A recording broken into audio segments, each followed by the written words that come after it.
Good morning, everyone. We're continuing here in the time of DEVORAH. We're finishing off Midah 7, which is Yashuv Yirachameinu, that when a person does Teshuva, HaKadosh Baruch has tremendous mercy on that person. I want to leave you off with a beautiful midrash about Melech Menashe, the king Menashe, who was one of the most wicked kings. He filled the Eretz Yisrael with idols and idolatry. He built altars where they could worship the idols. It was such a wickedness that he had that he even planted an idol in the Beis HaMikdash itself. Could you imagine such a thing? And this is the king of Klal Yisrael. Besides what he did on his own, he was a machtes arabim. He led many of the Jewish people astray, and he had them involved in 3 of the cardinal sins, which was murder, idolatry, and forbidden relations.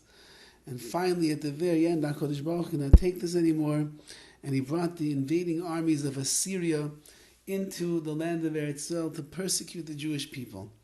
So the Midrash says over like this: the Assyrians captured King Menashe, they chained him up, and they put him in a metal vat, and then they lit a fire beneath him. And his goose was cooked, as we would say. He's going to die. When Menashe saw that his end was near, he realized he has to try to save himself. So he called on every single idol in the world to help him. Please, idols, save me, get me out of here, save me from this mess. No avail. Of course they didn't save him. And suddenly he remembers the verse that he learned from his righteous father, Chizkiyahu, the Melech. And the pasuk says in the Torah the following: when things are going to go bad for you, and you'll find troubles befalling you, so what are you going to do, says the Torah? V'shavta ad Hashem Elokecha, you'll return to Hashem, your God, v'shemata b'koila, he'll listen to your voice. What did he remember? There's something called Teshuva. And he said, if I'm going to call upon Hashem, if he answers me, wonderful. I know HaKadosh Baruch is listening. If not, then Hashem is no better than the idols that I called upon, because they didn't respond to me either. Chas v'chalila. So the malachim, the angels, they saw this wicked King Menashe, what he was planning to do, and they shut the windows of Shemayim, of heaven. They did not want his tefillah, his prayers, to ascend towards Shemayim. And they said, Ribono shel olam, Master of the universe, could there be tshuva for a person who put an idol in the Beis HaMikdash? And HaKadosh Baruch Hu answered back, if I don't accept Menashe, and I lock the door before him, so then I'm locking the door before other Bali Tshuva, other people that will think that you can't do Tshuva anymore. People will see Menashe doing Tshuva being rejected, and they'll be discouraged themselves from ever doing Tshuva. So what did HaKadosh Baruch Hu do?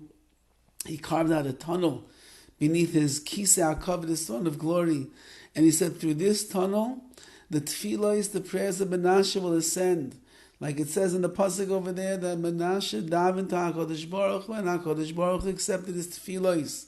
And that means that his tefillos went through this tunnel and returned to Hashem. And then HaKadosh Baruch Hu sent a mighty wind.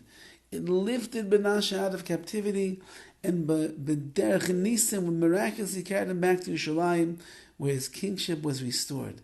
And the pasuk says, and Menashe saw that Hashem is the one and only true Hashem. So if Menashe, Rasha Merusha, stands up an idol in the Beis HaMikdash, the holiest of places, which is the place of the dwelling of the Shekhinah, if Menashe could realize that HaKadosh Baruch Hu Elokim, and do Teshuva, and HaKadosh Baruch Hu accepts his Teshuva, that is a chizuk to everybody. Hashem can accept everyone's Teshuva. And that's what we're saying over here in this very special attribute, number 7, that after Teshuva, HaKadosh Baruch Hu has mercy on us. He doesn't abandon us. He doesn't stay angry with us. He doesn't examine the misdeeds that we did. He sees the good. He sees the ratzon, the sincere, pure desire that a person has to come home, and he opens his arms wide, and he embraces us, and he accepts us, and he says, moving forward, we're starting all over again. You're a new Bria Chadasha, you're a brand new creation. You're on a higher level than you were on before. Says HaKadosh Baruch Hu, how much I love the Bali Tshuva, those that return to me, that absolve themselves from their sins, and that are ready to make amends. B'yetz Hashem, we should be zeicha each and every one of us in our own ways, to be sincere, Baalei Teshuva before our Kodesh Baruch Hu.